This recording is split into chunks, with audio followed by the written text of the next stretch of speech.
মাত্র দুদিন হলো আমি আর রুদ্রনাথ পুরীতে হাওয়া বদলের জন্য এসেছি এবং পুরীতে এসে জগন্নাথ দেবের মন্দিরের কাছে আমরা দুজন হোটেল ভাড়া করে একটা ঘর নিয়ে থাকছি। আমরা দুই বন্ধু মিলে যে হোটেলটায় আছি সেই হোটেলটার নাম সুভদ্রা লজ।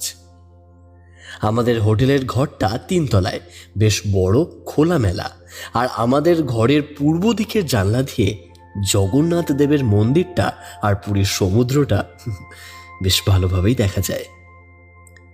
আমরা দুজন যে হোটেলটায় আছি সেই হোটেলটা বেশ নতুন। আমরা দুজন 3 তলায় একাই আছি, আর কোনো টুরিস্ট পার্টি হোটেলটার 3 তলায় নেই ঠিকই, কিন্তু হোটেলটার পুরো 1 তলা এবং 2 তলা জুড়ে বেশ কয়েকজন লোক রয়েছে। আমাদের হোটেলে আসার ঠিক 2 দিন আগে এই সিনেমার দলটি এসে রয়েছে। এই সিনেমা দলের মধ্যে কলকাতা চলচ্চিত্র জগতের একজন বিখ্যাত নায়িকাও আছে বলে আমরা জানতে পারি হোটেল ম্যানেজার প্রভাস রঞ্জন বাবুর মুখ থেকে। সে হলো আর কেউ নয়, বাংলা চলচ্চিত্র জগতের বিখ্যাত নায়িকা বিশাখা চৌধুরী, যার কিনা এই 30 বছর বয়সে 50খানার ওপরে বাংলা সিনেমা করা হয়ে গেছে, এবং সেই সঙ্গে গত 1 বছর আগে কলকাতার নন্দন মঞ্চে দাঁড়িয়ে সেরার সেরা নায়িকার শিরোপা পাওয়াও হয়ে গেছে। এছাড়া আমরা যেদিনকে আসি তার পরের দিন সকালে চা খেতে গিয়ে হোটেলের প্রভাস রঞ্জন বাবুর মুখ থেকে জানতে পারি এই নায়িকা বিশাখা চৌধুরী 1 মাস শুটিংয়ের জন্য নাকি পুরীর এই হোটেলেই থাকবেন এবং পুরীতে ঘুরে ঘুরে নানান জায়গায় শুটিং করবেন। প্রভাস রঞ্জন বাবুর মুখ থেকে এই খবরটা শুনে আমি বেশ আনন্দিত হলাম, কারণ মনে মনে এই নায়িকা বিশাখা চৌধুরীকে আমি ভীষণ পছন্দ করি, আর ওনার সিনেমাগুলো বেশ পছন্দ করি। ওর করা প্রত্যেকটা সিনেমা হয় টিভিতে না হলে সিনেমা হলে গিয়ে আমার দেখা রুদ্রনাথের সঙ্গে। আর যে কয়েকদিন পুরীতে আছি তাহলে রোজ রোজ ওই নায়িকা বিশাখা চৌধুরীর শুটিং দেখতে পাবো, এই কথা ভেবে আমি মনে মনে বেশ খানিকটা আনন্দ অনুভব করছিলাম ঠিকই, কিন্তু আমার এই আনন্দের মাঝে যে বাধা পড়বে তা কেই বা জানত। আর পুরীতে হাওয়া বদলের জন্য বেড়াতে এসে রুদ্রনাথ যে একটা মার্ডার কেসের সঙ্গে জড়িয়ে পড়বে আমিও কি তা আগে জানতাম? আমরা দুজন পুরীতে বেড়াতে এসে পুরীর জগন্নাথ দেবের মন্দির দর্শন করে আর পুরীর সমুদ্রে আরাম করে স্নান করে বেশ 3 দিন ভালোভাবেই কাটিয়ে দিলাম। 4র্থ দিনের মাথায় খুব সকালে হোটেলের দোতলা থেকে কয়েকজন লোকের চিৎকার চেঁচামেচির আওয়াজে আমার আর রুদ্রনাথের ঘুমটা ভেঙে যায়। আমাদের দুজনের ঘুমটা ভেঙে যেতেই দোতলা থেকে চিৎকার চেঁচামেচির আওয়াজ শুনে আমি রুদ্রনাথকে জিজ্ঞাসা করি,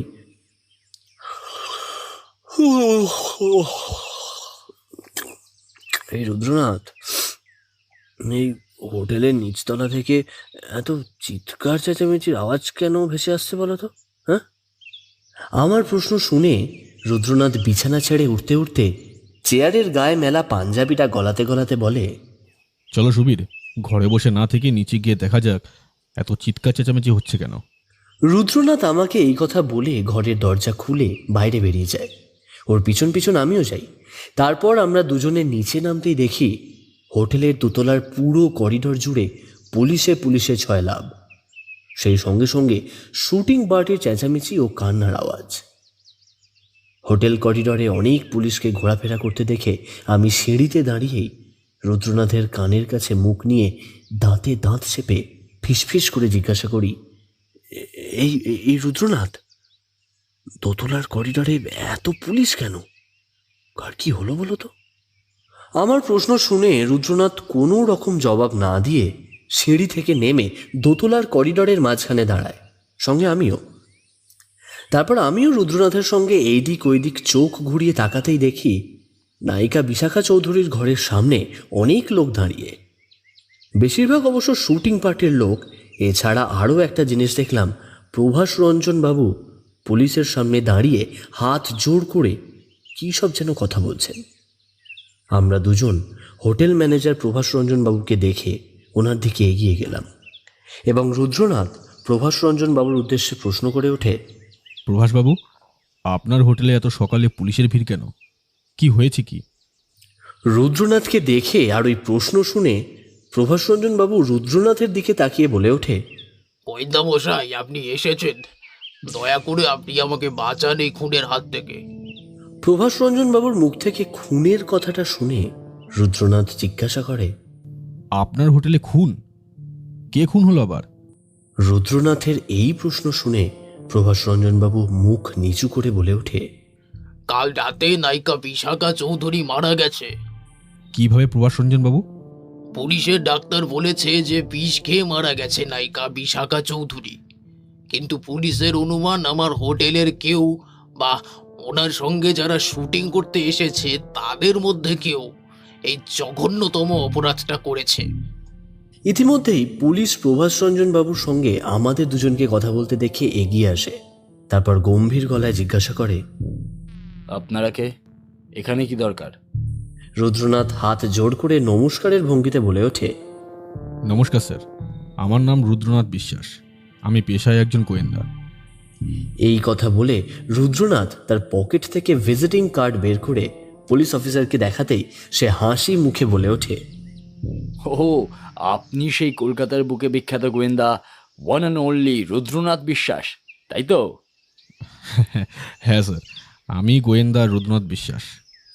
রুদ্রনাথের আসল পরিচয় পেয়ে পুলিশ অফিসার দুহাত জড়ো করে নমস্কারের ভঙ্গিতে বলে ওঠে, নমস্কার, আমার নাম কুণাল মাহাতো। আমি গত 7 বছর ধরে এই উড়িষ্যায় পুরীতে পোস্টিং রয়েছি। আমি একজন সাব ইন্সপেক্টর বলতে পারেন। আপনার নাম ও আপনার কাজের সাহসিকতা কাগজে অনেকবার পড়েছি।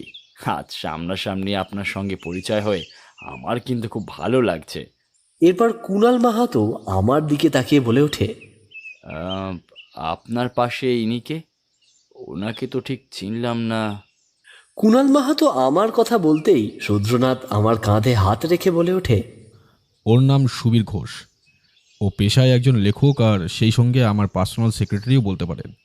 আমার সমস্ত তদন্তে টুকিটাকি সাহায্যও করে।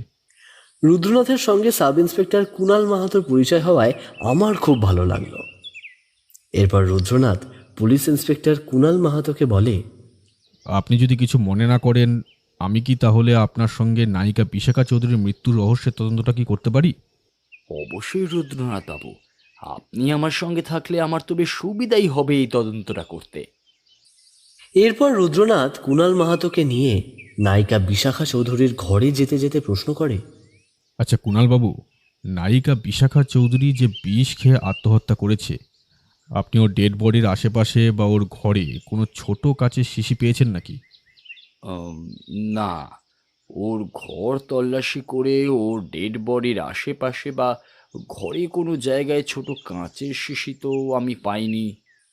আপনি কোনো তাহলে কাচের শিশি পাননি? তাহলে এটা আত্মহত্যা নাকি মার্ডার, সেটা ওর ঘরে গেলেই জানা যাবে। এরপর আমি আর রুদ্রনাথ কুণালবাবুর সঙ্গে নায়িকা বিশাখা চৌধুরীর ঘরে ঢুকতেই দেখি বিছানার ওপর চিত হয়ে হাত পা ছড়িয়ে নায়িকা বিশাখা চৌধুরীর মৃতদেহটা পড়ে আছে, আর মুখের এক পাশ থেকে সাদা গেঁজলা বেরোচ্ছে। এছাড়া নায়িকা বিশাখা চৌধুরীর পরনে সাদা রঙের নাইট ড্রেস। ঘরে ইতিউতি তাকাতেই দেখি বিছানার পাশে ছোট একটা ড্রেসিং টেবিল। সেই ড্রেসিং টেবিলের ওপর নানা ধরনের মেকআপের জিনিসপত্র ছড়িয়ে ছিটিয়ে আছে। ড্রেসিং টেবিল থেকে 5 হাত দূরে একটা মাঝারি মাপের সোফা এবং সেই সোফার সামনে একটা গোল ছোট কাঁচের টেবিল। সেই টেবিলের ওপর কাঁচের জগ আর গ্লাস রাখা আছে এবং সেই দুটো যে ব্যবহার করা হয়েছে তা বোঝাই যাচ্ছে, কারণ দুটোতেই অর্ধেক অর্ধেক জল রয়েছে। এছাড়া জলের গ্লাসের পাশে একটা স্টিলের ফ্লাস্ক আর একটা কাঁচের বড় কাপ রয়েছে। রুদ্রনাথ সোফার সামনে ছোট গোল টেবিলটার সামনে এগিয়ে গিয়ে স্টিলের ফ্লাস্কটার দিকে আঙুল দেখিয়ে পুলিশ অফিসার কুণাল মাহাতোকে প্রশ্ন করে ওঠে, কুণালবাবু, এই স্টিলের ফ্লাস্কটার মধ্যে কি আছে? এর মধ্যে কফি আছে। এই হোটেলের ম্যানেজার প্রভাস রঞ্জন বাবু বলেছেন প্রতিদিন রাতে নায়িকা বিশাখা চৌধুরী ব্ল্যাক কফি খেয়ে না শুলে ওনার নাকি ঠিকঠাক ঘুম হতো না। বিষটা কিসের মাধ্যমে নায়িকা বিশাখা চৌধুরীর শরীরে প্রবেশ করেছে, এই বিষয়ে কিছু অনুধাবন করতে পেরেছেন আপনি? না, বডি মর্গে নিয়ে যাওয়া পর্যন্ত আর এই ঘরে যা যা জিনিসপত্র আছে সেই জিনিসগুলো ফরেন্সিক ল্যাবে না পাঠানো পর্যন্ত কিছুই জানা যাচ্ছে না। একটু পরেই আমার লোক ডেড বডি নিয়ে মর্গে রওনা হবে। তারপর শরীরের মধ্যে কিসের মাধ্যমে বিষ প্রবেশ করেছে সেই রিপোর্ট জানতে জানতে বা আপনার কাল বিকেল হয়ে যাবে হয়তো। কোনোভাবেই কি আজকের মধ্যে রিপোর্টটা পাওয়া সম্ভব নয় কুণালবাবু? রুদ্রনাথের প্রশ্ন শুনে কুণালবাবু কি যেন একটা ভেবে নিয়ে বলে,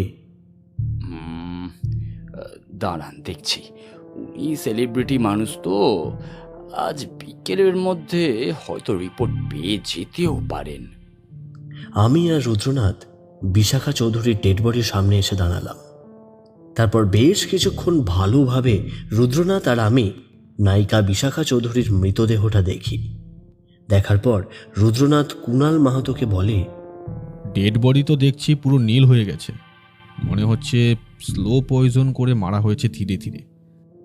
আপনি ঠিকই ধরেছেন, স্লো পয়জন করেই ওনাকে মারা হয়েছে, কিন্তু কিসের মাধ্যমে স্লো পয়জন করা হয়েছে সেটাই এখন জানার শুধু অপেক্ষা। এরপর রুদ্রনাথ নায়িকা বিশাখা চৌধুরীর ঘর থেকে বেরোতে বেরোতে বলে, কুণালবাবু, আপনি আমাকে একটা হেল্প করতে পারবেন? হ্যাঁ, কি হেল্প করতে হবে বলুন না। নায়িকা বিশাখা চৌধুরীর সঙ্গে কজন শুটিং করতে এসেছিল এবং যে সিনেমায় উনি শুটিং করেছে সেই সিনেমার ডিরেক্টরের সঙ্গে আমি কথা বলতে চাই। প্লিজ আপনি তাড়াতাড়ি একটু ব্যবস্থা করে দিন। আপনি নিচের ক্যান্টিনে অপেক্ষা করুন, আমি এক্ষুনি সব ব্যবস্থা করছি। এরপর আমরা দুজন কুণালবাবুর কথা অনুযায়ী হোটেলের নিচের ক্যান্টিনে চলে যাই। ক্যান্টিনের বাইরে থেকে একটা ভারী কি কণ্ঠ আমাদের দুজনের কানেই ভেসে আসতে আমরা তাকিয়ে দেখি ক্যান্টিনে ঢোকার দরজার মুখে বছর 50-51 বছরের একটি মধ্যবয়স্ক লোক হাত জোড় করে দাঁড়িয়ে আছে। সেই মধ্যবয়স্ক ভদ্রলোকের পরনে নীল জিন্স এবং সবুজ চেক কাটা শার্ট, আর শার্টের ওপর খয়েরি রঙের ব্লেজার, আর মাথায় টুপি, চোখে মোটা ফ্রেমের চশমা। ভদ্রলোককে ক্যান্টিনের দরজার মুখে হাত জোড় করে দাঁড়িয়ে থাকতে দেখে রুদ্রনাথ বলে ওঠে, আসুন, ভেতরে আসুন। রুদ্রনাথের কথা অনুযায়ী মধ্যবয়স্ক লোকটা ক্যান্টিনের ভেতরে ঢুকে রুদ্রনাথের মুখোমুখি চেয়ারে বসতেই রুদ্রনাথ প্রশ্ন করে ওঠে ভদ্রলোকটার উদ্দেশ্যে, আপনার নাম আর পরিচয়? রুদ্রনাথের প্রশ্ন শুনে মধ্যবয়স্ক ভদ্রলোকটা আবার হাত জড়ো করে কাঁপা কাঁপা গলায় বলে ওঠে, আমার নাম তথাগত সান্যাল। আমি একজন সিনেমার পরিচালক বলতে পারেন। আচ্ছা তথাগতবাবু, আপনার সঙ্গে নায়িকা বিশাখা চৌধুরীর সম্পর্ক কবে থেকে? এই ধরুন বছর 5 বিশাখার সঙ্গে আমার সম্পর্ক। আচ্ছা, এই 5 বছরের মধ্যে আপনার পরিচালিত সিনেমাগুলির মধ্যে বিশাখা চৌধুরী আপনার কটা সিনেমায় কাজ করেছে? 2021, 22, 23 এই তিনটে বছর আমার 3টে সিনেমায় বিশাখা কাজ করেছে। আর এই 2024 দাঁড়িয়ে আমার আরেকটা সিনেমায় কাজ করছিল, কিন্তু মাঝখান দিয়ে কী সব যে ঘটে গেল কি আর বলি আপনাকে স্যার। মাঝখান দিয়ে আমার এতগুলো টাকা লস হয়ে গেল। তাহলে তথাগতবাবু, আপনার সঙ্গে নায়িকা বিশাখা চৌধুরীর বেশ একটা ভালো বন্ধুত্বপূর্ণ সম্পর্কই ছিল বলতে পারেন, তাই তো? হ্যাঁ, বলতে পারেন। আমাদের দুজনের মধ্যেই বেশ ভালো বন্ধুত্বপূর্ণ সম্পর্ক ছিল কাজের মাধ্যমে। আচ্ছা বেশ, তা আপনি এটা বলতে পারবেন তথাগতবাবু, বিশাখা চৌধুরী সিনেমায় নামার আগে কি কাজ করত? ও সিনেমায় নামার আগে মডেলিং আর মেগা সিরিয়ালে ছোটোখাটো অভিনয় করতো বলে জানতাম। ও আমাকে এইটুকুই জানিয়েছিল, আর বিশেষ কিছু তেমন জানায়নি। আচ্ছা, ওর বাড়িতে মানে ওর ফ্যামিলিতে কে কে আছে এই কথাটা আপনাকে বন্ধু হিসাবে আপনাকে বলেছে কি ও কখনো? না, সেটাও ও বলেনি কোনোদিন আমাকে। আচ্ছা, এবার আপনি আসতে পারেন। এবার আপনি বিশাখা চৌধুরীর যে মেকআপ ও হেয়ার ড্রেসিং করতো তাকে আপনি পাঠিয়ে দিন। আচ্ছা, ঠিক আছে।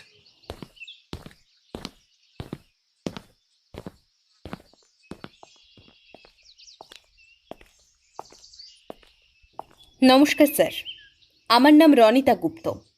আমি ম্যাডামের পার্সোনাল মেকআপ আর্টিস্ট।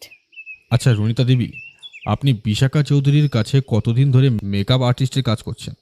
মানে কতদিন ধরে ওনার পার্সোনাল মেকআপের কাজ করছেন? এই ধরুন 2 বছর ধরে ওনার কাছে কাজ করছি, ওনার পার্সোনাল মেকআপ আর্টিস্ট হিসেবে। যেখানে সিনেমা করতে যেতেন আমি সেখানে সেখানে ওনার সঙ্গে যেতাম। আচ্ছা বেশ, আপনার আগে ওনার কাছে কোন মেকআপ আর্টিস্ট কাজ করেছে এই বিষয়ে আপনাকে কোনোদিনও উনি কিছু বলেছেন? না, ম্যাডাম এই বিষয়ে কোনোদিনও আমাকে কিছু বলেনি ঠিকই, কিন্তু ওনার পার্সোনাল সেক্রেটারি গৌতম বাবুর মুখে একদিন শুনেছি আমি আসার আগে ম্যাডামের পার্সোনাল মেকআপ আর্টিস্ট হিসেবে একটি ছেলে কাজ করত। কিন্তু ম্যাডামের সঙ্গে ছেলেটির কি ঝামেলা হওয়ায় ছেলেটিকে তাড়িয়ে দিয়েছে। আপনার ম্যাডামের সঙ্গে ছেলেটার কি ঝামেলা হয়েছিল? এই নিয়ে আপনাকে কিছু বলেছে কোনোদিনও? না, বলেনি। আর আমি নিজেও যেচে জিজ্ঞাসাবাদও করিনি। আচ্ছা, আপনি তো ম্যাডামের মেকআপ আর্টিস্টের কাজ করতেন সব সময়ের জন্য। আপনি কি বলতে পারেন যে উনি বেশিরভাগ সময় মানে শুটিংয়ের বাদে বাইরে যখন উনি খেতেন তখন কি খেতেন সেই বিষয়ে কিছু জানেন? হ্যাঁ, উনি সবসময় ব্ল্যাক কফি আর না হয় নানা ধরনের ফ্রুট জুস খেতেন শুটিংয়ের মাঝখানে, না হয় মেকআপ রুমে মেকআপ করাতে করাতে। আচ্ছা, ওনাকে এই ব্ল্যাক কফি বা ফ্রুট জুস কে বানিয়ে দিত সব সময়ের জন্য? উনি নিজে বানাতেন না এই সব বানিয়ে দেওয়ার জন্য উনি কাউকে রেখেছিলেন? না, ম্যাডাম সবসময় নিজে বানিয়ে খেতেন। উনি এটাই পছন্দ করতেন। অন্যের হাতে বানানো ঠিক পছন্দ করতেন না, আর কাউকে খুব একটা বিশ্বাসও করতেন না, আমাকেও নয়।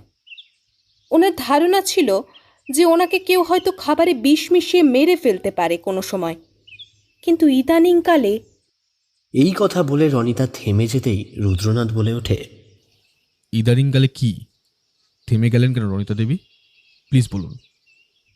ইদানিংকালে এই পুরীতে শুটিং করতে এসে ম্যাডাম কফি ও জুস বানানোর নিজের হাতে সময় পাচ্ছিলেন না, তাই তিনি একটা ছেলেকে রেখেছিলেন। কিন্তু এই কফি আর জুস বানানোর জন্য ছেলেটির সঙ্গে ম্যাডামের প্রায়ই ঝগড়া অশান্তি হতো। কেন ঝগড়া অশান্তি হতো ছেলেটির সঙ্গে আপনার ম্যাডামের, এই বিষয়ে আপনি কিছু জানেন? হ্যাঁ, জানি স্যার। ওই তো, জুস কেন পারফেক্ট হচ্ছে না, জুসে কেন এত নুন বেশি, ব্ল্যাক কফিতে কফি বেশি কেন, এই নিয়ে ম্যাডামের সঙ্গে ছেলেটার প্রায় দিনই ঝামেলা হতো। গতকাল বিকেলেই তো গাজরের জুস নিয়ে ঝামেলা ম্যাডামের সঙ্গে।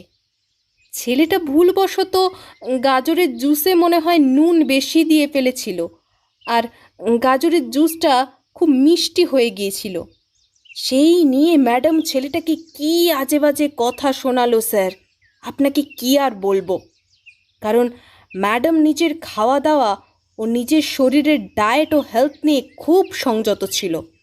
বাইরের কোনো ফাস্ট ফুড বা অন্য কোনো ভারী খাবার বেশি খেত না। সব সময় জুস, কফি, নয় ফ্রুট স্যালাড, নয়তো ড্রাই ফ্রুট খেত। আচ্ছা রনিতা দেবী, আপনার ম্যাডামকে যে জুস কফি বানিয়ে দিত সেই ছেলেটার নাম কি, আর ও কোথায় থাকে কিছু জানেন? ছেলেটার নাম তাপস দাস। ও এই হোটেলেই রুম সার্ভিসের কাজ করে শুনেছি, এই হোটেলের ম্যানেজ প্রভাস রঞ্জন বাবুর মুখে। রনিতা দেবী, এবার আপনি আসতে পারেন। আপনি বাইরে গিয়ে বিশাখা চৌধুরীর পার্সোনাল সেক্রেটারি গৌতম বাবুকে পাঠিয়ে দিন। গৌতম বাবু তো ম্যাডামের সঙ্গে এখানে আসেননি, উনি তো কলকাতায় এখন। কিন্তু পুলিশ অফিসার কুণাল মাহাতোর মুখে শুনলাম ওনাকে নাকি খবর দেওয়া হয়েছে, উনি ফ্লাইটে করে আসছেন, বিকেলের মধ্যে হয়তো এসে যাবেন। এই কথা বলে রনিতা যেই চেয়ার ছেড়ে উঠে ক্যান্টিনের বাইরে যেতে যাবে, রুদ্রনাথ আবার রনিতার উদ্দেশ্যে প্রশ্ন করে, আচ্ছা, আপনার ম্যাডামের কলকাতার মধ্যে বাড়ি কোথায় আছে কিছু জানেন? রুদ্রনাথের এই প্রশ্ন শুনে রনিতা ক্যান্টিনের দরজার সামনে থমকে দাঁড়িয়ে পড়ে। তারপর রুদ্রনাথের দিকে ঘাড় ঘুরিয়ে বলে, হ্যাঁ, আমি জানি ম্যাডামের বাড়ি কোথায়, আর আমি ম্যাডামের বাড়ি বহুবার আগে গেছি। ম্যাডামের বাড়ি সল্টলেক সেক্টর 5-এর কাছে, এবং ওই সেক্টর 5-এর কাছে একটা ফ্ল্যাটে উনি থাকেন একা। উনি কি একাই থাকতেন? ওনার সঙ্গে আর কেউ থাকতো না? হ্যাঁ, থাকতো। লক্ষ্মী বলে এক মধ্যবয়স্কা মহিলা। উনি ম্যাডামের রান্না ও ঘরদোর পরিষ্কার করার কাজ করতেন, আর ম্যাডাম যখন শুটিংয়ের কাজে বাইরে এদিক ওদিক যেতেন, লক্ষ্মী তখন নিজের বাড়িতে ফিরে যেত। আচ্ছা, এই লক্ষ্মীর বাড়ি কোথায়? ওনার বাড়িতে কে কে আছে কিছু জানেন আপনি? আমি ম্যাডামের মুখে যতটুকু শুনেছি, এই লক্ষ্মীর বাড়ি বরানগরের শীতলা মাতাল লেনপাড়া আছে, ওইখানে কোথাও একটা। কিন্তু ওনার বাড়িতে কে কে আছেন আমি জানি না। বেশ, এবার আপনি আসুন। রনিতা ক্যান্টিন থেকে বেরিয়ে যেতেই আমি রুদ্রনাথকে প্রশ্ন করি, এই কিছু বুঝতে পারলে এদের সঙ্গে কথা বলে কে করেছে খুনটা? আমার প্রশ্ন শুনে রুদ্রনাথ পকেট থেকে একটা সিগারেট বের করে সিগারেট মুখে দিতে দিতে বলে, ওহে সুবীর, এই কেসে অনেক জট পাকিয়ে আছে ভাই, ছাড়াতে বেশ সময় লাগবে আমার। এই তো সবে শুরু, কেসের সবে গোড়াটা ধরেছি, আগাটা ছাড়াতে আমার বেশ কষ্ট হবে বুঝতে পারছি। এই কথা বলে রুদ্রনাথ আমাকে নিয়ে ক্যান্টিন থেকে বেরোতেই আমাদের হোটেল ম্যানেজার প্রভাস রঞ্জন বাবুর সঙ্গে দেখা হয়। ওনার সঙ্গে দেখা হতেই উনি রুদ্রনাথকে জিজ্ঞাসা করলেন, গোয়েন্দা মশাই, কিছু জানতে পারলেন নায়িকা বিশাখা চৌধুরীকে কে বা কারা খুন করেছে? না, এখনো পর্যন্ত জানতে পারিনি। আচ্ছা প্রভাস রঞ্জন বাবু, আপনার হোটেলে রুম সার্ভিস বয় তাপস দাস বলে যে ছেলেটা কাজ করেছে, ও কতদিন হলো আপনার এই হোটেলে কাজ করছে? রুদ্রনাথের এই প্রশ্ন শুনে প্রভাস রঞ্জনবাবু খানিকক্ষণ নিজের মাথাটা চুলকে নিয়ে বলে ওঠে, তাপস আমার হোটেলে মাত্র 2 মাস হলো কাজে ঢুকেছে। প্রভাস রঞ্জনবাবুর মুখ থেকে এই কথা শুনে রুদ্রনাথ জ্বলন্ত সিগারেটের টান দিতে দিতে মুখ থেকে ধোঁয়া ছাড়তে ছাড়তে বলে, আচ্ছা, নায়িকা বিশাখা চৌধুরী যখন আপনার এই হোটেলে এসে ওঠে, ওর সব সময় রুম সার্ভিস দেওয়ার জন্য আপনি কি তাপসকে রেখেছিলেন? দাদা, নায়িকা বিশাখা চৌধুরীর সব সময় রুম সার্ভিস দেওয়ার জন্য আমি তাপসকে রাখিনি। তাপস নিজে থেকেই চেয়েছে, আমার কাছে এই কাজটি নিয়েছে। কেন আপনার কাছ থেকে ও যে কাজ নিল নায়িকা বিশাখা চৌধুরীর সবসময় রুম সার্ভিস দেওয়ার জন্য? কারণ যেদিন থেকে নায়িকা বিশাখা চৌধুরী এই হোটেলে আসবে শুনেছে ও, সেই দিন থেকে আমার কাছে বায়না ধরে নায়িকা বিশাখা চৌধুরীর রুম সার্ভিসটা যেন ওকে দেওয়া হয়। কারণ নায়িকা বিশাখা চৌধুরীর নাকি ও বিরাট বড় ফ্যান। তাই তাপসের জোরাজুরিতে আমি খানিকটা বাধ্য হই ওকে রুম সার্ভিসের কাজটা দিই। Very strange. আজকালকার দিনে এইরকমও পাগল ফ্যান হয় যে নায়িকা হোটেলে আসবে শুনে তার রুম সার্ভিস দেওয়ার জন্য হোটেলের ম্যানেজারের কাছ থেকে জোর করে কাছে নেওয়া। বাবা, এইরকম পাগল ফ্যানদের আমি সেলাম জানাই। রুদ্রনাথের মুখে তাপসবাবুর নামে এই কথাগুলো শুনে প্রভাস রঞ্জনবাবু বলে ওঠে, আপনি কি কোনোভাবে তাপসকে সন্দেহ করছেন নাকি এই খুনটার সঙ্গে? নায়িকা বিশাখা চৌধুরীর খুনের তদন্তে যখন একবার নেমেছি, তখন কাউকেই সন্দেহের তালিকা থেকে বাদ দিচ্ছি না, আপনাকেও নয়, আর আমার বন্ধু সুবীরকেও নয়। রুদ্রনাথের মুখে আমার নামটা শুনে বেশ অভিমানী গলায় আমি বললাম, ও বাহ, তুমি আমাকেও সন্দেহ করছো এই খুনের তদন্তে? হায় ভগবান, আমি যে কি করি আমার এই বন্ধুটাকে নিয়ে, তুমি বলে দাও। খুনের সময় আমরা সবাই এক হোটেলে ছিলাম যখন, তখন সন্দেহের তালিকা থেকে কাকে বাদ দিই বলো? চিন্তা করো না সুবীর, তুমি শুধু একা সন্দেহের তালিকায় নেই, আমিও আছি তোমার সঙ্গে। এই কথা বলে রুদ্রনাথ হো হো করে হেসে ওঠে। ওর ওই হো হো করে হাসা দেখে আমি বলি, তোমার এই বিপদের দিনে মস্করা করা ছাড়ো তো। আমাকে এইভাবে রেগে যেতে দেখে রুদ্রনাথ এবার মস্করা থামিয়ে প্রভাস রঞ্জনবাবুকে প্রশ্ন করে, আচ্ছা প্রভাস রঞ্জন বাবু, আপনার রুম সার্ভিস বয় তাপসকে এখন কোথায় পাবো? ও কি এই হোটেলেই আছে না বাড়ি চলে গেছে এখন? দাদা, ও বাড়ি যায়নি। পুলিশ অফিসার কুনাল মাহাতো এই হোটেল থেকে কাউকেই বাইরে যেতে বারণ করেছে। তাই তাপস এই হোটেলের মধ্যেই আছে। হোটেলে গ্রাউন্ড ফ্লোরে কিচেন আছে এখন। কিচেনে যান, ওকে ওখানেই পেয়ে যাবেন। প্রভাস রঞ্জনবাবুর কথা অনুযায়ী আমি আর রুদ্রনাথ হোটেলের গ্রাউন্ড ফ্লোরের কিচেনে যাই। কিচেনে ঢুকতেই দেখি বেশ 7-8টা ছেলে কিচেনের ভেতর রয়েছে আর নানা ধরনের কাজ করছে। রুদ্রনাথ কিচেনে ঢুকে একবার কিচেনের চারিদিকটা নিজের চোখে প্রত্যক্ষ করে নিয়ে কিচেনের ভেতর যে ছেলেগুলো কাজ করছিল তাদের উদ্দেশ্যে বলে ওঠে, তোমাদের মধ্যে তাপস দাস কে আছেন? যদি এই নামে কেউ এখানে থেকে থাকেন তাহলে এগিয়ে আসুন, তার সঙ্গে আমার কিছু কথা আছে। রুদ্রনাথের কথা শেষ হতেই 8 জন ছেলের মধ্যে থেকে রোগা বেটে খাটো একটি ছেলে এগিয়ে আসে আমাদের দিকে। ছেলেটি এগিয়ে আসতেই আমি আর রুদ্রনাথ ভালো করে ছেলেটিকে পরখ করি। ছেলেটার গায়ের রং শ্যামলা, মুখে ভর্তি দাড়ি আর গোঁফ। এছাড়া ছেলেটার পরনে খয়েরি রঙের হোটেলের পোশাক। ছেলেটা আমাদের দিকে এগিয়ে এসে হাত জোর করে নমস্কারের ভঙ্গিতে বলে, নমস্কার, আমি তাপস দাস। বলুন কি হয়েছে? তাপসবাবু, আপনার সঙ্গে নায়িকা বিশাখা চৌধুরীর খুন নিয়ে কিছু কথা আছে। আপনি আমার সঙ্গে কিচেনের বাইরে চলুন। আমরা তাপসবাবুকে নিয়ে কিচেনের বাইরে এসে বারান্দার এক কোণায় দাঁড়াতেই রুদ্রনাথ তাপসকে প্রশ্ন করে, আচ্ছা তাপসবাবু, আপনি প্রভাস রঞ্জন বাবুর হোটেলে কতদিন হলো কাজ করছেন? এই ধরুন স্যার 2 মাস। আগে কোথায় কাজ করতেন, এই পুরীতে না অন্য কোথাও? আগে আমি আমার গ্রামে একটা বড় লোকের বাড়িতে রান্নার কাজ করতাম। তারপর এই বাড়ি কর্তা মারা যাওয়ার পর কাজটা আমার চলে যায়। আমি বসেই ছিলাম। তারপর একদিন কাগজে প্রভাস রঞ্জন বাবুর হোটেলে রুম সার্ভিস বয়ের বিজ্ঞাপনটা দেখে এখানে এলাম। তারপর প্রভাস রঞ্জন বাবুর কাছে ইন্টারভিউ দেওয়ার পরে এই হোটেলে আমার রুম সার্ভিস বয়ের কাজটা হয়ে যায়। আচ্ছা, আপনি কোন গ্রামে থাকতেন? মালদা জেলায় গঙ্গা যমুনা গ্রামে আমার বাড়ি। আপনার বাড়িতে কে কে আছেন? আমি একাই থাকি। আমার যখন 10 বছর বয়স বাবা কিডনি ফেল করে মারা যায়। আর আমার যখন 15 বছর বয়স মা কাজ থেকে ফেরার পথে রোড অ্যাক্সিডেন্টে মারা যায়। সেই থেকে আমি একাই থাকি। আচ্ছা তাপসবাবু, এবার আপনি আমাকে আরেকটা প্রশ্নের জবাব দিন। আপনি জোর করে চেয়ে প্রভাস রঞ্জন বাবুর কাছ থেকে নায়িকা বিশাখা চৌধুরী রুম সার্ভিসের কাজটা চেয়ে নিয়েছিলেন কেন? রুদ্রনাথের মুখে এই প্রশ্ন শুনে তাপস লজ্জায় মাথা নিচু করে গোফে হাত দিতে দিতে বলে, আসলে আমি নায়িকা বিশাখা চৌধুরীর বিরাট বড় ফ্যান, বলতে পারেন পাগল ফ্যান। তাই ওনাকে বারবার দেখবো বলে প্রভাস রঞ্জন বাবুর কাছ থেকে নায়িকা বিশাখা চৌধুরীর রুম সার্ভিসের কাজটা খানিকটা জোর করেই চেয়ে নিয়েছিলাম। জানি এটা আমার অপরাধ, কিন্তু আমি পারিনি। আমি নায়িকা বিশাখা চৌধুরীর প্রেমে যে পাগল, কিন্তু মাঝখান দিয়ে কী সব যে হয়ে গেল কি আর বলবো আপনাকে স্যার।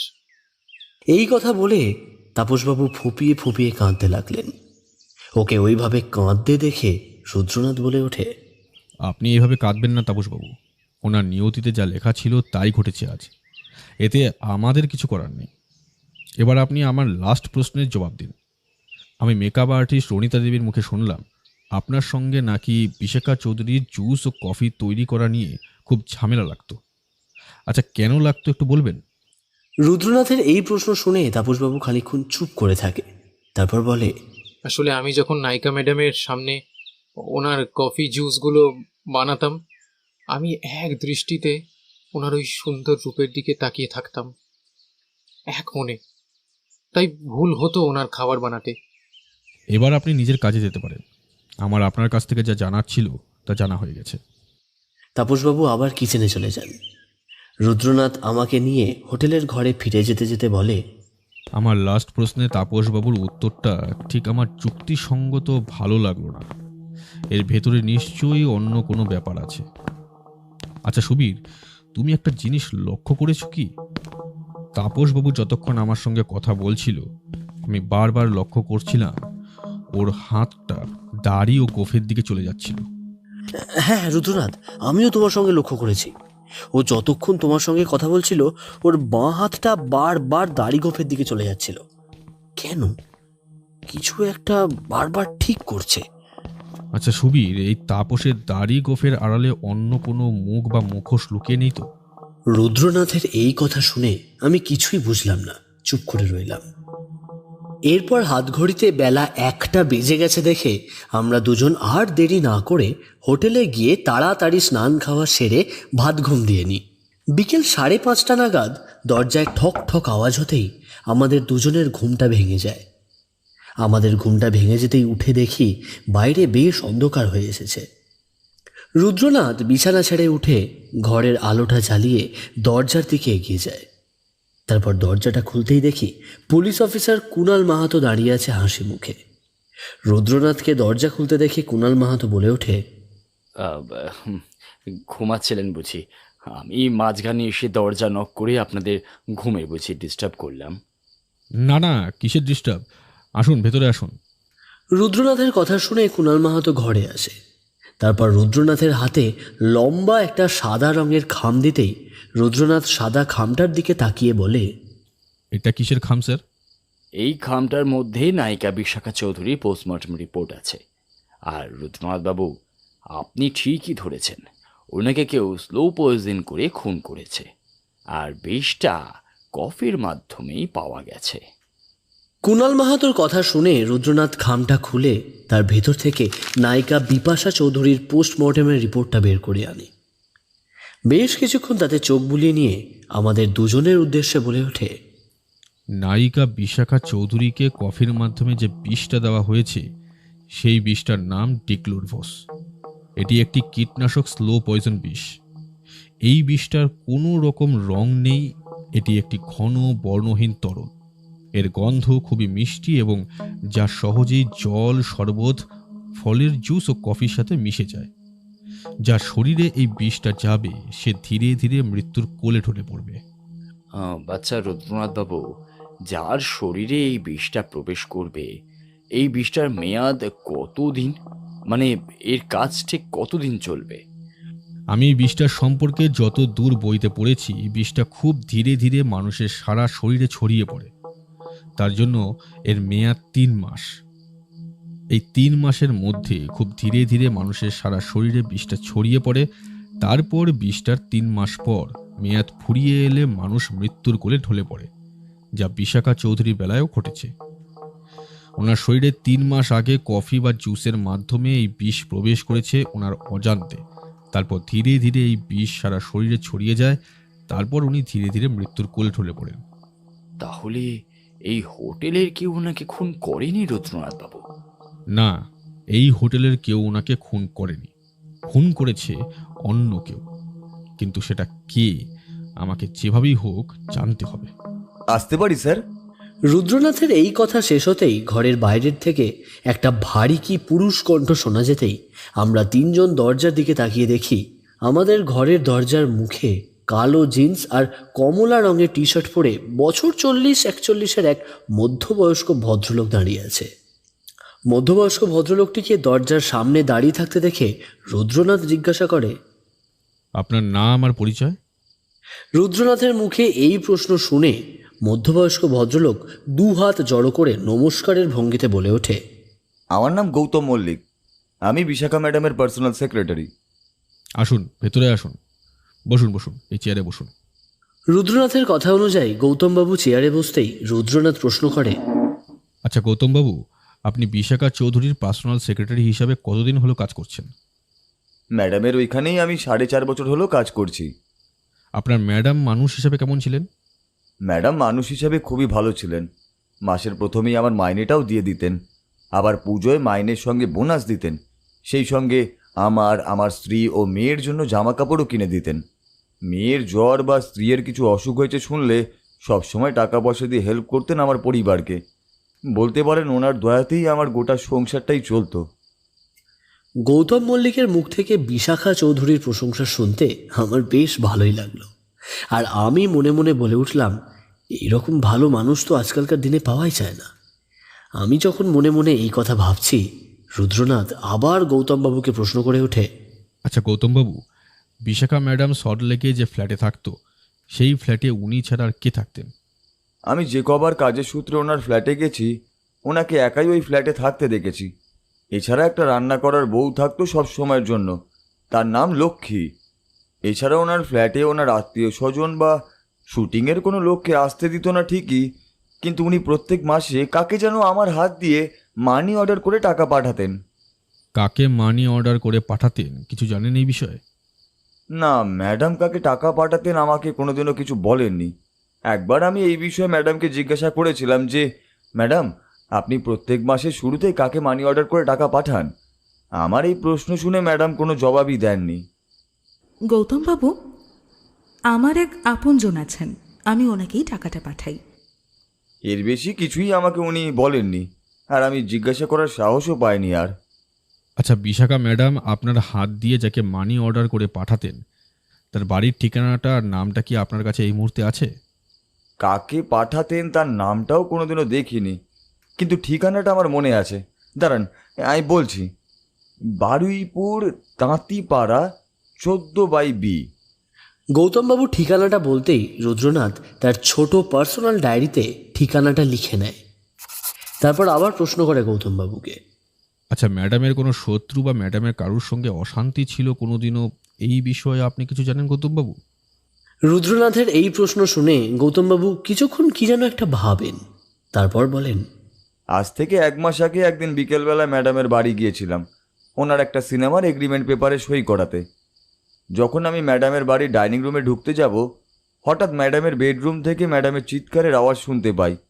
ম্যাডাম যেন কার সঙ্গে টেলিফোনে ঝগড়া করছে আর তাকে বলছে, তুমি ফোন করে যতই আমাকে খুন করার হুমকি দাও না কেন, তুমি আমার কাছ থেকে কোনো টাকা পয়সা কিচ্ছু পাবে না, এটা আমি তোমাকে বলে দিলাম। এইটুকু কথা বলে উনি ফোনটা কেটে দিয়েছিলেন। আচ্ছা, উনি কার সঙ্গে ফোনে কথা বলছিলেন সেই বিষয়ে কিছু জানেন? না। এই ফোনের ঝগড়া করার বিষয় নিয়ে আপনার সঙ্গে কোনোদিন আলোচনা করেছে? না, কোনোদিনও বলেনি। আর আপনি যে ম্যাডামের শত্রুর কথা বলছেন স্যার, সেই বিষয়ে আমি কিছুই জানি না। আমাকে কোনোদিনও এই বিষয়ে ম্যাডাম কিছু বলেন উনি। হ্যাঁ, আচ্ছা, আপনি এবার আসতে পারেন গৌতমবাবু। প্রয়োজন পড়লে আবার আপনার সঙ্গে যোগাযোগ করে নেব। রুদ্রনাথের কথা শুনে গৌতমবাবু চেয়ার ছেড়ে উঠে ঘর থেকে বেরিয়ে যেতেই যাচ্ছিল, হঠাৎ দরজার মুখে গৌতমবাবু দাঁড়িয়ে পড়ে রুদ্রনাথের দিকে ফিরে বলে, স্যার জানেন তো, ইদানিংকালে ম্যাডাম এই পুরীতে আসার আগে উনি খুবই ডাক্তারের কাছে যাচ্ছিলেন।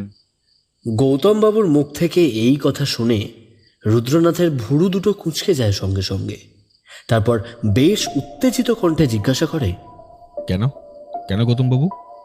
কারণ ওনার গোটা শরীর জুড়ে খুব লাল লাল গোটা গোটা ফুসকুড়ি মতো বেরিয়েছিল। আর ম্যাডামের গোটা শরীরে লাল লাল ফুসকুড়ির মতো বেরোনোর জন্য উনি ইদানিংকালে খুব ফুলাতা জামা কাপড়ও পরতেন সব সময়। আর এই ফুলাতা জামা কাপড় পরেই উনি সবসময় শুটিংও করতেন, যাতে ওনার শরীরের লাল লাল ফুসকুড়িগুলো ক্যামেরার সামনে ধরা না পড়ে। আচ্ছা গৌতমবাবু, ওনার সারা শরীর জুড়ে যে লাল লাল ফুসকুড়ি বেরিয়েছিল, এই কথাটা জানলেন কি করে? উনি কি আপনাকে এই বিষয়ে কিছু জানিয়েছিলেন? না, উনি এই বিষয়ে কিছু জানাননি। তবে ওনার মেকআপ আর্টিস্ট রনিতার মুখ থেকে এই খবরটা জানতে পেরেছিলাম। গৌতমবাবুর মুখ থেকে এই কথা শুনে রুদ্রনাথ আমার দিকে মুখ ফিরিয়ে বিড়বিড় করে বলে ওঠে, সকালে যখন রনিতার সঙ্গে কথা বললাম, উনি তখন আমাকে এই বিষয়টা জানালেন না কেন? আচ্ছা স্যার, এবার আমি আসি।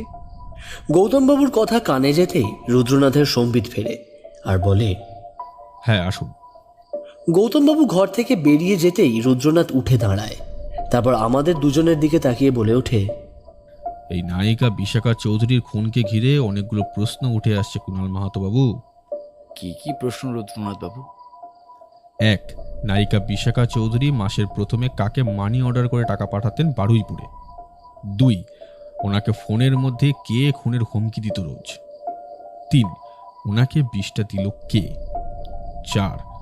বিশাখা চৌধুরীর সারা গায়ে যে লাল লাল ফুসকুড়ি বেরিয়েছিল, এই কথাটা রনিতা আমাদের বলল না কেন? এই 4টে প্রশ্ন আমাকে খুব ভাবাচ্ছে। এই প্রশ্নের উত্তর খোঁজার জন্য আমাকে কয়েকটা জায়গায় যেতে হবে। আচ্ছা, এই প্রশ্নগুলোর উত্তর খুঁজতে খুঁজতে তুমি আবার কোথায় যাবে রুদ্রনাথ? রুদ্রনাথ কোনো জবাব না দিয়ে ব্যাগে কয়েকটা জামা কাপড় গোছাতে গোছাতে বলে, আমি 3 দিন পরে ফিরে আসব, তখনই সব জানতে পারবে সুবীর। এই 3 দিন তুমি এই পুরীতেই থাকো আর ঘোরো, আমাকে নিয়ে চিন্তা করো না। আমি ঠিক 3 দিন পর ফিরে আসব। এই কথা বলে রুদ্রনাথ ব্যাগ গুছিয়ে নিয়ে ঘর থেকে বেরিয়ে যায়। ও ঘর থেকে বেরোনোর আগে কুণাল মাহাতোর দিকে তাকিয়ে বলে, কুণালবাবু, আমি এই হোটেলে না ফেরা পর্যন্ত আপনি এই হোটেলের সবাইকে একটু চোখে চোখে রাখবেন, কোথাও বেরোতে দেবেন না। এই কথা বলে রুদ্রনাথ আমাদের দুজনকে কিচ্ছু না জানিয়ে তার 3টে প্রশ্নের উত্তর খুঁজতে কোথায় যেন চলে যায়। রুদ্রনাথকে এইভাবে কিছু না জানিয়ে বেরিয়ে যেতে দেখে কুণাল মাহাতো চেয়ার ছেড়ে উঠতে উঠতে বললেন, আপনার বন্ধুটি কিন্তু বেশ সাসপিসিয়াস মশাই। হ্যাঁ, আমি একজন পুলিশ অফিসার, আমাকে কিছু না জানিয়ে ওনার রহস্যের সমাধান করতে উনি বেরিয়ে গেলেন বাইরে, তাও আবার 3 দিনের জন্য। আপনি এই প্রথমবার দেখছেন বলে আপনার হয়তো রুদ্রনাথকে একটু অদ্ভুত লাগছে। আমি ওর এইসব আচার আচরণগুলো দীর্ঘ 3 বছর ধরে দেখতে দেখতে অভ্যস্ত হয়ে গেছি। আমার আর এখন খারাপ লাগে না। এরপর ঘর ছেড়ে কুণাল মাহাতো বেরিয়ে যেতেই আমার মাথাটা ধরেছিল বলে তৈরি হয়ে নিয়ে হোটেলের বাইরে গিয়ে গরম গরম চা খেলাম। তারপর বেশ 1.5 ঘন্টা মতো সমুদ্রের ধারে ঘোরাঘুরি করে হোটেলে ফিরে এসে রাতের খাওয়া দাওয়া সেরে ঘুমিয়ে পড়ি। এরপর 3 দিন ধরে নন্দনকানন, জগন্নাথের মাসির ও পিসির বাড়ি, উদয়গিরি, ধবলগিরি, এছাড়া পুরীতে আরও নানা ধরনের যা জায়গা ছিল সেই জায়গাগুলো দেখে কোনো রকমে 3টে রাত কাটালাম রুদ্রনাথকে ছাড়া। 4র্থ দিনের সকালবেলায় দরজায় ঠক ঠক আওয়াজে আমার ঘুমটা ভেঙে যায়। ঘুমটা ভেঙে যেতেই বিছানা ছেড়ে উঠে দরজা খুলে দেখি রুদ্রনাথ হাসি হাসি মুখ করে দাঁড়িয়ে আছে। 7 সকালে রুদ্রনাথকে দরজার সামনে দাঁড়িয়ে থাকতে দেখে আমি জিজ্ঞাসা করি, কি হে বন্ধু, তোমার রহস্যে কিছু সুরাহা হলো? রুদ্রনাথ ঘরে ঢুকতে ঢুকতে বলে, হ্যাঁ, প্রায় সুরাহা হয়ে গেছে। এবার বিকেলে রহস্যের জট খোলার পালা। আচ্ছা সুবীর, তুমি চট করে গিয়ে কুণালবাবু যদি এই হোটেলে থাকেন তাকে ডেকে আনো তো, একটা দরকারি কথা আছে ওনার সঙ্গে। আমি রুদ্রনাথের কথা শুনে কুণাল মাহাতো বাবুকে ডেকে আনি আমাদের ঘরে। কুণালবাবু আমাদের ঘরে ঢুকে রুদ্রনাথকে দেখে একটা স্বস্তির নিঃশ্বাস ছেড়ে বলে, ওহ, রুদ্রনাথ বাবু, আপনি এসেছেন? হ্যাঁ, আমি যে কি নিশ্চিন্ত হয়েছি আপনাকে আমি সে কি বলবো। আচ্ছা, আপনি তো আমাকে না বলে 3 দিনের জন্য বাইরে গেলেন, তা এই কেসের কি কিছু সুরাহা করতে পেরেছেন? নায়িকা বিশাখা চৌধুরীকে কে খুন করেছে আপনি কি কিছু জানতে পেরেছেন? কুণাল মাহাতো বাবুর মুখে এতগুলো প্রশ্ন শুনে রুদ্রনাথ হেসে বলে ওঠে, কুণালবাবু, একটু সবুর করুন। আজ ঠিক দুপুর 3টে নাগাদ সব জানতে পারবেন। আপনি দুপুর 3টে নাগাদ এই হোটেলের যারা যারা রয়েছে তাদের সবাইকে ক্যান্টিনে হাজির হতে বলবেন। এখন আমি স্নান করে একটা লম্বা ঘুম দেব। আপনার সঙ্গে ঠিক আজ দুপুর 3টে নাগাদ হোটেলের ক্যান্টিনে দেখা হচ্ছে। এই 3 দিন নানা জায়গায় দৌড়দৌড়ি করে আমি খুব ক্লান্ত। আচ্ছা বেশ। এই কথা বলে কুণাল মাহাতো বাবু নিজের কাজে চলে যায়। আর অন্যদিকে রুদ্রনাথ আমার সঙ্গে একটাও কথা না বাড়িয়ে স্নান সেরে ঘুমিয়ে পড়ে। তারপর দুপুর 3টে বাজতেই আমি রুদ্রনাথের সঙ্গে হোটেলের নিচের তলার ক্যান্টিনে হাজির হতেই দেখি বিশাখা চৌধুরীর সঙ্গে যারা শুটিং করতে এসেছিল তারা প্রত্যেকেই হাজির, সেই সঙ্গে হোটেলে যারা কাজ করে তারাও হাজির। ক্যান্টিনে সবাইকে হাজির হতে দেখে রুদ্রনাথ একটু কেশে নিয়ে বলে ওঠে, আপনারা সবাই প্রস্তুত তো? এবার আমি নায়িকা বিশাখা চৌধুরী খুনের রহস্যের সমাধান করতে শুরু করি। রুদ্রনাথের প্রশ্ন শুনে ক্যান্টিনে থাকা সবাই সম্মিলিত কণ্ঠে বলে ওঠে, হ্যাঁ স্যার। আচ্ছা বেশ, আপনারা সবাই জানেন নায়িকা বিশাখা চৌধুরী বিষ খেয়ে মারা গেছে, তাই তো? হ্যাঁ স্যার। না, উনি বিষ খেয়ে আত্মহত্যা করে মারা যান। ওনাকে দীর্ঘদিন ধরে ওনার খাবারে বিষ মিশিয়ে ওনাকে মেরে ফেলা হয়েছে, যাকে এক কথায় স্লো পয়জনিং বলা হয়।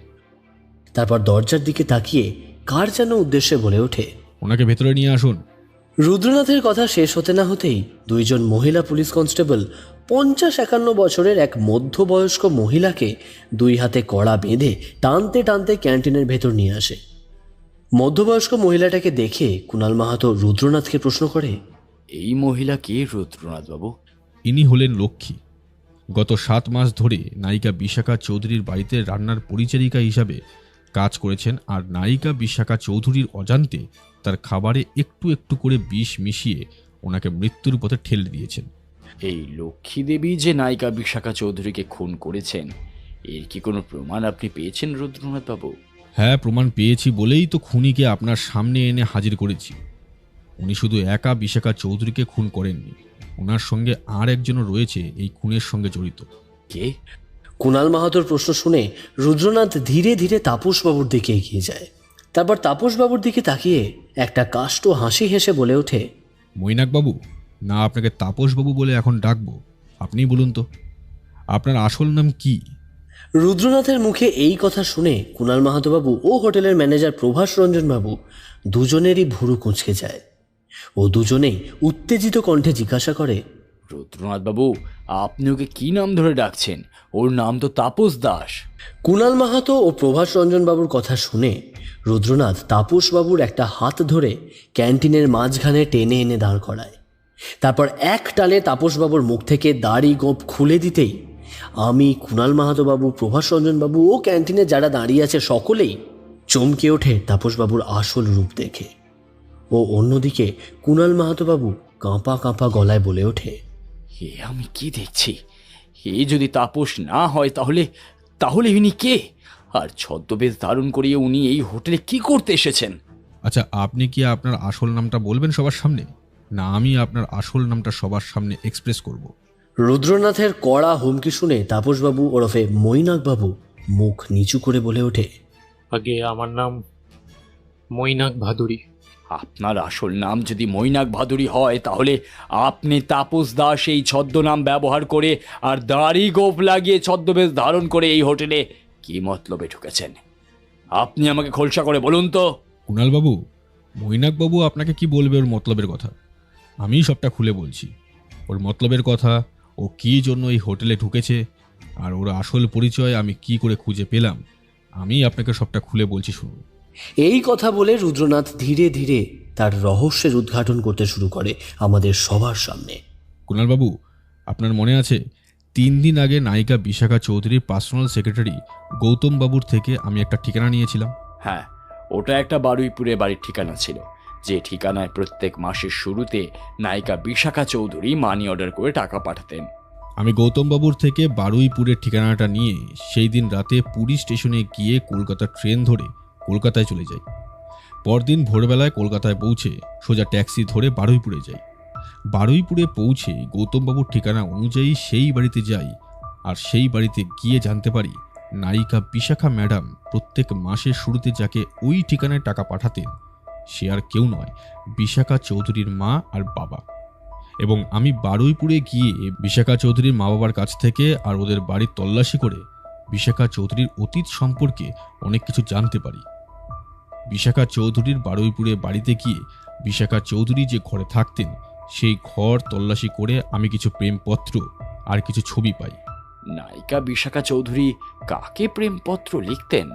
বিশাখা চৌধুরী নায়িকা হবার আগে ওনার সঙ্গে মৈনাকবাবুর একটা গভীর সম্পর্ক ছিল, বলতে পারেন প্রেমের সম্পর্ক। বিশাখা চৌধুরী প্রেমপত্রগুলো মৈনাকবাবুকেই লিখতেন, আর যে ছবিগুলো আমি বিশাখা চৌধুরীর বারুইপুরের বাড়ি থেকে পেয়েছিলাম সেই ছবিগুলো ছিল নায়িকা বিশাখা চৌধুরীর সঙ্গে মৈনাকবাবুর বিয়ের ফটো। নায়িকা বিশাখা চৌধুরী বিবাহিত ছিলেন, আর ওনার স্বামী ছিল মৈনাকবাবু। এখানে আমারও প্রশ্ন, নায়িকা বিশাখা চৌধুরী নিজেকে বিবাহিত জেনে সিনেমার এগ্রিমেন্ট পেপারে নিজেকে অবিবাহিত বলে দাবি করলেন কেন? আমি আবার এই কেসের মধ্যে ঢুকছি। মৈনাকবাবুর সঙ্গে নায়িকা বিশাখা চৌধুরীর বিয়ে হওয়ার পর উনি কিছুদিন ওনার মা বাবার সঙ্গে বারুইপুরের বাড়িতে ছিলেন মৈনাকবাবুকে সঙ্গে নিয়ে। তারপর বিয়ের 1 মাস পর ওরা দুজন মালদা জেলায় গঙ্গা যমুনা গ্রামে মৈনাকবাবুর আদি বাড়িতে ফিরে এসে দুজনেই বেশ সুখেই সংসার করছিল। কিন্তু বিশাখা চৌধুরী ছোটবেলা থেকেই খুব গুণী মেয়ে ছিল। যেমন সুন্দর নাচ জানত, তেমন সুন্দর গান গাইতে জানত, আর সেই সঙ্গে রূপের তো তুলনা হয়ই না। আপনারা তো সকলেই দেখেছেন এরই মধ্যে। বিয়ের পর সংসার করতে করতে উনি একদিন খবরের কাগজে একটা বিজ্ঞাপন দেখেন। সেই বিজ্ঞাপনে ছিল কলকাতার টালিগঞ্জের একটি স্টুডিওতে মডেলিং ও ডান্সিংয়ের জন্য মেয়ে নেওয়া হচ্ছে। যারা এই কাজে ইচ্ছুক তারা যেন খুব শীঘ্রই যোগাযোগ করে। খবরের কাগজের বিজ্ঞাপনটার কথা তার স্বামী মৈনাকবাবুকে বলায় মৈনাকবাবু বিশাখাকে কলকাতা সে স্টুডিওতে নিয়ে আসে নিজে। তারপর দীর্ঘ কয়েক মাস ধরে মডেলিং ও ডান্সিংয়ের নানা ধরনের পরীক্ষা দিয়ে অবশেষে বিশাখা চৌধুরী মডেলিং ও ডান্সিংয়ে পাশ করে। তারপর ওনাকে আর পেছন ফিরে তাকাতে হয়নি। একটার পর একটা কলকাতার বড় বড় র্যাম শো, নানা ধরনের আরও শোতে মডেলিং, ডান্সিং, টিভির মেঘা সিরিয়ালে ছোটোখাটো পাঠ করে অবশেষে উনি সিনেমার জগতে প্রবেশ করেন। যখন উনি সিনেমার জগতে পা রাখেন তখনই ওনার বড় সর্বনাশটা ডেকে আনেন। আর সেটা হলো, উনি যখন সিনেমার এগ্রিমেন্ট পেপারে সই করেন তখন উনি নিজেকে বিবাহিত জেনেও অবিবাহিত বলে এগ্রিমেন্ট পেপারে সই করেন। বিশাখা ম্যাডামের এই কাজেই মৈনাকবাবু খুব রেগে যান, কিন্তু বিশেষ কোনো কিছুই করতে পারেন না, কারণ ইতিমধ্যেই সিনেমার জগতে নায়িকা বিশাখা চৌধুরীর অনেক নাম হয়ে গেছে। এরপর বিশাখা চৌধুরী মৈনাকবাবুকে ছেড়ে দেয়। তারপর কলকাতার সল্টলেকের বুকে একটা বাড়ি কিনে নিজের মতো একাকী থাকতে শুরু করেন। কিন্তু নায়িকা বিশাখা চৌধুরীর একাকী জীবনে যেন এক ফোঁটাও শান্তি ছিল না। প্রায় দিনই মৈনাকবাবু বিশাখা চৌধুরীকে ফোন করে মোটা টাকার দাবি করত, কারণ বিশাখা যদি তাকে টাকা না দেন তাহলে মৈনাকবাবু তাদের যে বিয়ে হয়েছে সেই কথাটা সিনেমার জগতে সবাইকে জানিয়ে দেবে। কিন্তু বিশাখা চৌধুরী মৈনাকবাবুর কোনো কথায় কান না দিয়ে নিজের মতো কাজ চালিয়ে যেতে লাগলো। মৈনাকবাবু যখন দেখলেন ভালো মুখে কোনো কাজ হবে না, তিনি তখন নায়িকা বিশাখা চৌধুরীকে খুন করার জন্য উঠে পড়ে লাগলেন। কিভাবে নায়িকা বিশাখা চৌধুরীকে খুন করা যায় সেই প্ল্যান ওনার মাথায় সারাক্ষণ ঘুরতে লাগলো। ওনার মাথায় যখন এই খুনের প্ল্যানটা ঘুরছে, ঠিক সেই সময় ওনার নজর যায় খবরের কাগজে একটা বিজ্ঞাপনের দিকে। সেই বিজ্ঞাপনটায় লেখা ছিল নায়িকা বিশাখা চৌধুরীর বাড়িতে খুব শীঘ্রই সব সময়ের জন্য কাজের লোকের দরকার, যারা ইচ্ছুক তারা যেন খুব শীঘ্রই যোগাযোগ করেন। এই বিজ্ঞাপনটা দেয় নায়িকা বিশাখা চৌধুরীর পার্সোনাল সেক্রেটারি গৌতম বাবু। মৈনাকবাবু বিজ্ঞাপনটা দেখার পর উনি হাতে আকাশের চাঁদ পেয়ে যান। উনি তখন বেশি দেরি না করে এই যে হাত করা পড়া মহিলাটি ক্যান্টিনের মাঝখানে দাঁড়িয়ে থাকতে দেখছেন, এই লক্ষ্মী দেবীর সঙ্গে মৈনাকবাবু যোগাযোগ করেন। এই লক্ষ্মী দেবী মৈনাকবাবুর কে হয় জানেন? কে হয় রুদ্রনাথ বাবু, আপনি কি জানেন? এই লক্ষ্মী দেবী মৈনাকবাবুর নিজের পিসি হন। আর এই লক্ষ্মী দেবী থাকেন হলো বরানগরের শীতলা মাতার লেন পাড়ায়। মৈনাকবাবু তার পিসি লক্ষ্মী দেবীর সঙ্গে যোগাযোগ করে তারপর বিশাখা চৌধুরীর বাড়িতে রান্নার কাজ করার জন্য ও সব সময় থাকার জন্য এবং ম্যাডাম বিশাখা চৌধুরী সারাদিন কি কি করেন সেই খবরাখবর নেওয়ার জন্য লক্ষ্মীকে বিশাখা চৌধুরীর বাড়িতে কাজের লোক হিসেবে যুক্ত করেন মৈনাকবাবু। এখানে আমি আরও একটা কথা বলতে ভুলে গেলাম। মৈনাকবাবু ওরফে তাপসবাবু আমাকে কিন্তু আরও একটা কথা মিথ্যে বলেছে। আচ্ছা, মৈনাকবাবু কি আমাদের মিথ্যে কথা বলছে রুদ্রনাথ? আমি যখন মৈনাকবাবু ওরফে তাপসবাবুকে প্রশ্ন করেছিলাম আপনি এই হোটেলে কাজ করার আগে কোথায় কাজ করেছেন, উনি আমাকে বলেছিলেন যে ওনারই গ্রামে এক বাড়িতে রান্নার কাজ করত, কিন্তু সেটা সম্পূর্ণ মিথ্যে কথা ছিল। এই হোটেলে কাজে ঢোকার আগে উনি ওনারই গ্রামে একটা ওষুধের দোকানে কাজ করতেন দীর্ঘ 2 বছর ধরে, এবং দীর্ঘ 2 বছর ধরে ওই ওষুধের দোকানে কাজ করতে করতে উনি প্রায়ই সব ওষুধই চিনে গিয়েছিলেন। কুণালবাবু, আমি নিজে গিয়ে ওনার গ্রামের লোকেদের কাছ থেকে জিজ্ঞাসাবাদ করে এই খবরটা পেয়েছি। এরপর উনি ওনার পিসিকে বিশাখা চৌধুরীর বাড়িতে কাজে ঢোকানোর আগে ওনারই গ্রামে ওই ওষুধের দোকান থেকে ডিক্লোরভাস নামে এই বিষটা চুরি করে ওনার পিসির হাতে দিয়ে বলেন, পিসি, তুমি প্রতিদিন বিশাখার চা কফি বানানোর সময় ওর অলক্ষ্যে এই ওষুধ ওর খাবার জিনিসে মিশিয়ে দেবে, ঠিক আছে? হ্যাঁ রে মৈনাক, এটা কিসের ওষুধের শিশি রে? ওই ওষুধটা তো তুই ওই বিশাখার চার ফলের রসেও মেশালি। হ্যাঁ রে, তুই কি তাহলে কিছু জানিস? কি হবে রে এটা মেশালে? তোমার বৌমা খুব শিগগিরই স্বর্গে গমন করতে চলেছে। এরপর লক্ষ্মীদেবী খবরের কাগজের বিজ্ঞাপন অনুযায়ী বিশাখা চৌধুরীর বাড়ি যায় ও খুব সহজেই কাজটা পেয়ে যান। মৈনাকবাবুর কথা অনুযায়ী বিশাখা চৌধুরীর অলক্ষ্যে গিয়ে প্রতিদিন ওনার কফি ও ফলের রসে ওই মারাত্মক ডিক্লোরভাস বিষটা মেশাতেন। কি আমি ঠিক বলছি তো মৈনাকবাবু? হ্যাঁ, ঠিক বলেছেন।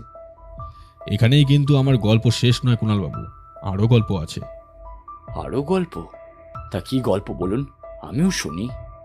লক্ষ্মী বিশাখা চৌধুরীর বাড়িতে কাজে ঢুকে মৈনাকবাবুর কথা অনুযায়ী বিশাখা চৌধুরীর অলক্ষ্যে গিয়ে প্রতিদিন ওনার কফি ও জুসে মারাত্মক স্লো পয়জন বিষটা মিশিয়ে দিত, আর লক্ষ্মী দেবীকে বিশাখা চৌধুরী ম্যাডাম বিশ্বাস করে তার হাত থেকে ওই মারাত্মক বিষ মেশানো কফি আর জুস খেয়ে নিত। এইভাবে বেশ 2 মাস চলার পর ওই মারাত্মক বিষের রিয়াকশানে বিশাখা চৌধুরীর সারা শরীরে লাল লাল ফুসকুড়ি বেরোতে শুরু করে, সেই সঙ্গে সারা শরীর জ্বলতে শুরু করে। এরপর উনি ওনার শরীরে এই জ্বালা সহ্য করতে না পেরে স্কিনের ডাক্তারের কাছে প্রতিদিন যেতে শুরু করেন, সেই সঙ্গে ফুল হাতা জামা কাপড় পরতে শুরু করেন। ওনার এই শরীরের লাল লাল ফুসকুড়ির কথা কেউ জানত না, একমাত্র ওনার মেকআপ আর্টিস্ট রনিতা দেবী ছাড়া।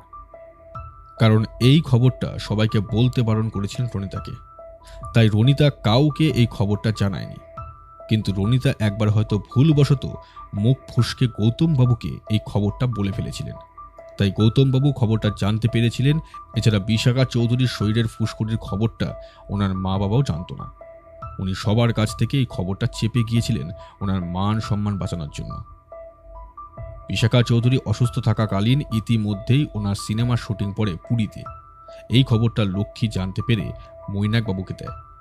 বিশাখা ম্যাডাম পুরীতে পৌঁছানোর আগে মৈনাকবাবু 2 মাস আগে ছদ্মবেশ ধারণ করে তাপস দাস ছদ্ম নামটা নিয়ে পুরীতে আসে ও বিশাখা চৌধুরী যে হোটেলে থাকবে সেই হোটেলের ম্যানেজার প্রভাস রঞ্জন বাবুর কাছ থেকে রীতিমতো ইন্টারভিউ দিয়ে রুম সার্ভিস বয়ের কাজটা পায়। তারপর মন দিয়ে এই হোটেলের রুম সার্ভিস বয়ের প্রত্যেকটা নিয়মকানুন পালন করে প্রভাস রঞ্জন বাবুর বিশ্বাস অর্জন করে। তারপর প্রভাস রঞ্জন বাবুর মুখে নায়িকা বিশাখা চৌধুরী এই হোটেলে আসবে শুনে প্রভাস রঞ্জন বাবুর কাছ থেকে খবরটা জোর করে খানিকটা মিথ্যে কথা বলে বিশাখা চৌধুরী সব সময় রুম সার্ভিস দেওয়ার জন্য কাজটা চেয়ে নেয়। এরপর বিশাখা চৌধুরী এই হোটেলে এসে ওঠে ও শুটিংয়ের জন্য হাতে সময় ছিল না বলে ওনার কফি ও জুস বানিয়ে দেওয়ার জন্য তাপসবাবু ওরফে মৈনাকবাবুকে রাখে। আর মৈনাকবাবু খুব সহজেই নায়িকা বিশাখা চৌধুরীকে মারার সুযোগ পেয়ে যায় ও বিশাখা চৌধুরীর অলক্ষ্যে গিয়ে ওনার কফি ও জুসে মারাত্মক ওই স্লো পয়জন বিষটা মিশিয়ে তার স্ত্রী বনাম নায়িকা বিশাখা চৌধুরীকে মেরে ফেলেন ও নিজের কার্যসিদ্ধি করে নিজের গায়ের জ্বালা মেটান। তাই তো মৈনাকবাবু? রুদ্রনাথ মৈনাকবাবুকে এই প্রশ্ন করায় মৈনাকবাবু ক্যান্টিনে আমাদের সবার সামনে চিৎকার করে বলে ওঠে, হ্যাঁ, আমি আর আমার পিসি মিলে আমার স্ত্রীকে নিজের হাতে বিষ খাইয়ে মেরেছি। এতে আমার কোনো অনুতাপ নেই। যা করেছি বেশ করেছি। ও আমার সঙ্গে যে অন্যায় কাজটা করেছে ও তার প্রাপ্য শাস্তি পেয়েছে। তাহলে আপনাদের সকলের সামনে এটাই প্রমাণিত হলো যে নায়িকা বিশাখা চৌধুরীর খুনি হলো তার স্বামী মৈনাকবাবু আর তার পিসি লক্ষ্মী দেবী। রুদ্রনাথ বাবু, আমি এতদিন ধরে আপনার গোয়েন্দাগিরির কথা শুধু কাগজেই পড়েছি। আজ নিজের চোখে আপনার গোয়েন্দাগিরির প্রতিভা দেখে আমি আপনার সারা জীবনের মতো অনুগামী হয়ে গেলাম। কুণালবাবু, আপনি আমাকে এই কথা বলে লজ্জা দেবেন না। এই সমাজের বুকে দাঁড়িয়ে যারা অপরাধ করে তাদের অপরাধটা তুলে ধরাটাই আমার কাজ শুধুমাত্র।